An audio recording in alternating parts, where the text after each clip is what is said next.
আপনাদের করতালি বলে দিচ্ছে অপরাজিতার গান আপনাদের কতটা ভালো লেগেছে। তবে এবার অপরাজিতা আপনাদের সামনে একদম অন্য ধারার গান পরিবেশন করবে। তোমায় যে গানগুলো শিখিয়েছি এবার তুমি কিন্তু সেগুলো গাইবে।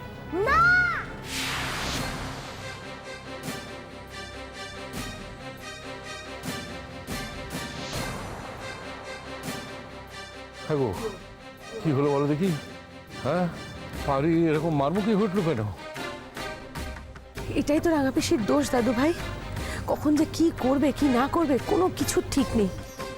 ছি ছি ছি ছি, এইভাবে এত বড় একজন মানি মানুষকে এতগুলো লোকের মাঝখানে এম্বারাস করা। ছি।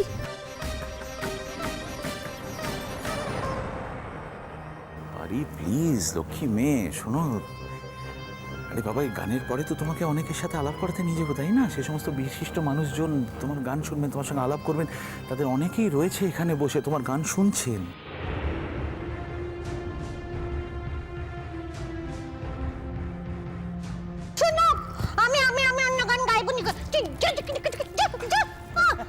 খুব বিরক্ত করছে। ছাড়, যে গান শিক্ষা দিয়েছে তার বাইরে কোনো গান গাইবো নিকো। হ্যাঁ, যে গান মানা সে গানের সকাল গাইবো, তার বাইরে কোনো গান গাইবো নিকো। এই যে নগুলো শোনো শোনো শোনো, এখানে কথা বলতি দে। আমার গান শুনতে যদি ভাল লাগে হেতা বচো, আর নাহলে দূর হাও দিকে নি বাপু। যা যা যা যা, চলে পারো যা।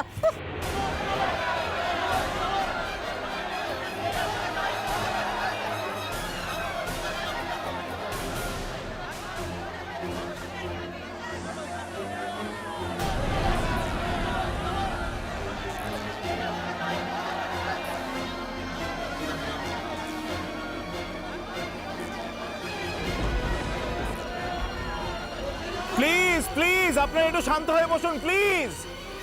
দেখুন, একজন স্পেশাল চাইল্ড পারফর্ম করছে। ও গাইবে, ও নিশ্চয়ই গাইবে। পারি তুমি?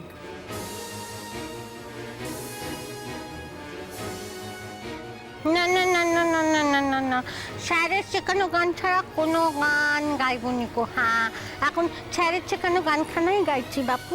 স্যারের শেখানো গানখানাই গাই। হ্যাঁ,